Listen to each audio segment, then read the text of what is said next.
행복으로 인도하는 하나님의 말씀. 오늘 우리에게 주시는 하나님의 말씀은 누가복음 1장 57절부터 66절까지 말씀입니다. 엘리사벳이 해산할 기한이 차서 아들을 낳으니 이웃과 친족이 주께서 그를 크게 긍휼히 여기심을 듣고 함께 즐거워하더라.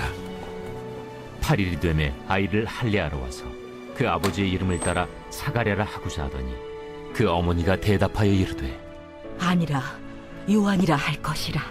내 친족 중에 이 이름으로 이름한 이가 없다. 하고 그의 아버지께 몸짓하여 무엇으로 이름을 지으려 하는가 물으니 그가 서판을 달라 하여 그 이름을 요한. 이라 쓰매 다 놀랍게 여기더라. 이에 그 입이 곧 열리고 혀가 풀리며 말을 하여 하나님을 찬송하니 그 근처에 사는 자가 다 두려워하고 이 모든 말이 온 유대 산골에 두루 퍼지매 듣는 사람이 다 이 말을 마음에 두며 이르되 이 아이가 장차 어찌 될까? 하니 이는 주의 손이 그와 함께 하심이로라.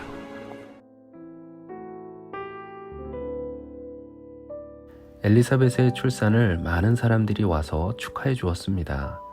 사람들은 아이의 이름을 가문의 전통을 따라 사가랴라고 하려고 했지만 엘리사벳은 요한이라는 이름으로 하려고 했습니다. 엘리사벳의 행동에 의문을 가진 사람들은 사가랴의 의견을 묻기 위해 그에게 아들의 이름을 묻자 그는 서판에 요한이라고 적었습니다. 그가 서판에 이름을 쓰자 천사가 말한 대로 그의 혀가 곧 풀려 다시 말하게 되었습니다. 사가랴는 천사가 전하는 하나님의 말씀을 의심하다가 10달 동안 말하지 못했습니다.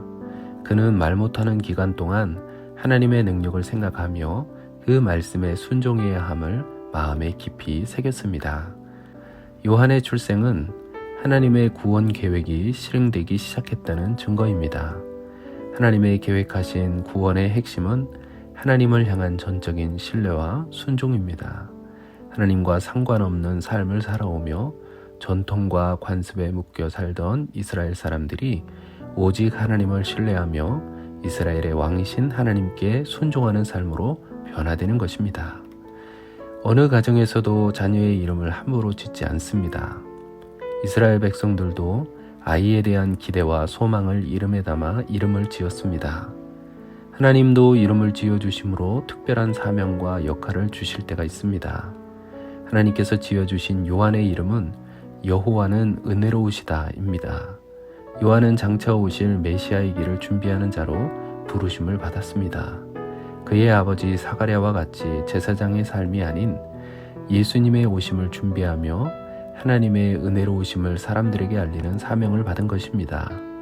이런 이유로 하나님은 천사를 통해 사가랴에게 요한이란 이름을 주셨습니다. 요한이 특별한 사명을 가지고 태어난 것처럼 예수 그리스도를 믿음으로 하나님의 자녀로 거듭난 우리에게도 특별한 사명을 주셨습니다. 예수 그리스도의 이름을 전하고 그분을 영화롭게 하는 사명을 받은 것입니다. 우리가 거룩한 삶을 살아갈 때 우리의 삶을 통해 복음이 전파되고 하나님께 영광이 되는 삶이 되어 우리에게 맡겨진 사명을 완성하게 될 것입니다. 하나님은 사가랴의 아들에게 요한이란 이름을 주셨던 것처럼 하나님은 우리에게도 하나님의 자녀라는 이름을 주셨고 그 이름에 합당한 삶을 살기를 기대하십니다. 성도 여러분, 하나님의 자녀답게 하나님의 뜻이 하늘에서 이루어진 것처럼 이 땅에서도 이루어지도록 믿음의 삶을 살아가시는 복된 자녀들이 되시기를 예수님의 이름으로 축원합니다. 기도하겠습니다. 하나님, 우리가 하나님의 자녀라는 이름에 부끄럽지 않도록 우리의 삶을 거룩하게 구별하여 주시고 우리의 삶을 통해 하나님의 나라가 이루어지도록 인도하여 주시옵소서. 우리의 인도자가 되시는 예수님의 이름으로 기도합니다. 아멘.